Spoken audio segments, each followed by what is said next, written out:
சிவாய நம. ஜூன் 21 யோகா டே. இந்த நாளில் எல்லாருமே காலையில் தியானம் இருக்கிறாங்க. தேவதர் காலத்திலேருந்து சித்தர்கள் தவம் இருந்து சக்தியை பெற்றுக்கொண்டாங்க. தியானத்தால் நாளைக்கு நடக்கக்கூடிய விஷயங்களும் ஓலைச்சுடி மூலமாகவும்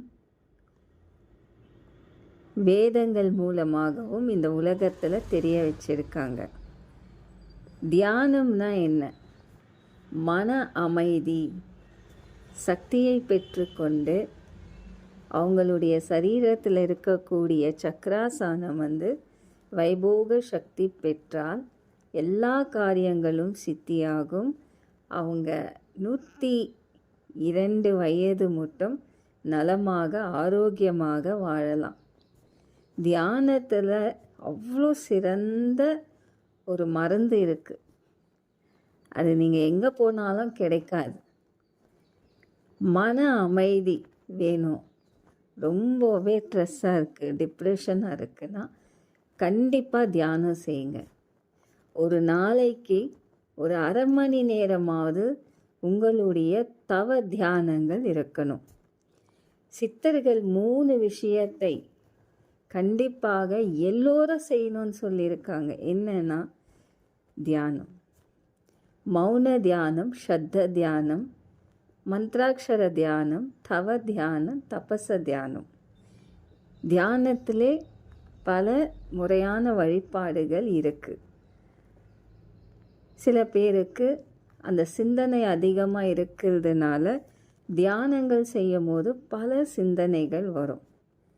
அந்த சிந்தனை அந்த சரீரத்துக்குள்ளே ஆத்மாக்குள்ளே சேரக்கூடாதுன்னு சத்த தியானம். அவங்களால மந்த்ராட்சாரம் சொல்லிகிட்டே தவம் இருப்பாங்க. ஓம் நம சிவாயா.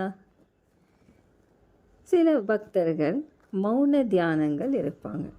அவங்களால எவ்வளோ கஷ்டங்கள் வந்தாலும் அதை சரி செய்ய முடியும். அந்த அமைதி தியானம் செய்யும் போது நிறைய பேருக்கு அமைதி தியானம் செய்யறது ரொம்ப பிடிக்கும். யோகாவில் நீங்கள் பார்த்தீங்கன்னா மௌனமாக அந்த தியானம் செய்ய சொல்லுவாங்க.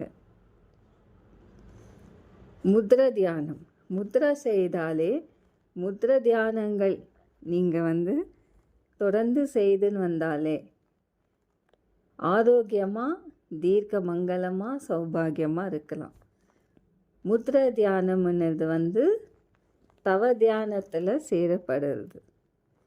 கையில் முத்ரா, உபயோக தியான முத்ரா, கிரிய முத்ரா, யோக முத்ரா, ஆனந்த முத்ரா, முத்ரா தியானம். அந்த மாதிரி தவ தியானம், ஒரு பிடிவாதம், எனக்கு இது ஆகணும், வேலை ஆகணும், இதற்காக நான் கடவுளிடத்தான் வரத்தை வாங்குவேன்னுது அந்த தவ தியானங்கள். இந்த ஒத்த கால தவம் இருக்கிறது, இது எல்லாமே தவ தியானம். நிறைய இருக்குங்க. சித்தர்கள் அழகாக நிறைய சொல்லி கொடுத்துருக்காங்க.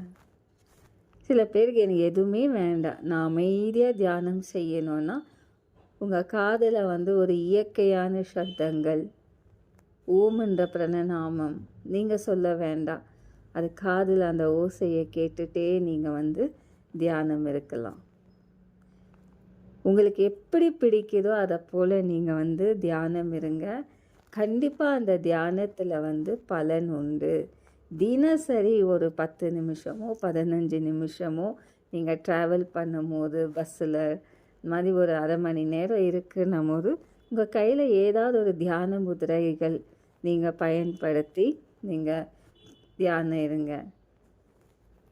இப்போ உங்களுக்கு ஒரு மன நிம்மதி கிடைக்கும். நிறைய பேருக்கு நிறைய ஸ்ட்ரெஸ் இருக்குது. அது சரி செய்யணுன்னா தியானத்தால் நிச்சயமாக முடியும். நீங்கள் எதை வேணாலும் சாதிக்கணும்னு நினைத்து நீங்கள் தியானம் இருந்தீங்கன்னா கண்டிப்பாக முடியும். நிறைய பேருக்கு இன்றைக்கி ஹார்ட் அட்டாக் வருது, மாரடைப்பால் நிறைய பிரச்சனை. எதனாலனா இந்த பிபி, சுகர், ஸ்ட்ரெஸ், டிப்ரெஷன். ஆரோக்கியமாக இருக்கணும். ஆரோக்கியமாக இருந்தால் தான் நாளைக்கு நீங்கள் நல்லா சந்தோஷமாக இருக்க முடியும் பிள்ளைங்க கூட. அதனால் ஆரோக்கியம் வந்து ரொம்ப ரொம்ப முக்கியம். ஆரோக்கியமாக இருங்க, தியானம் இருங்க. சிவாய நம. குருவின் துணை.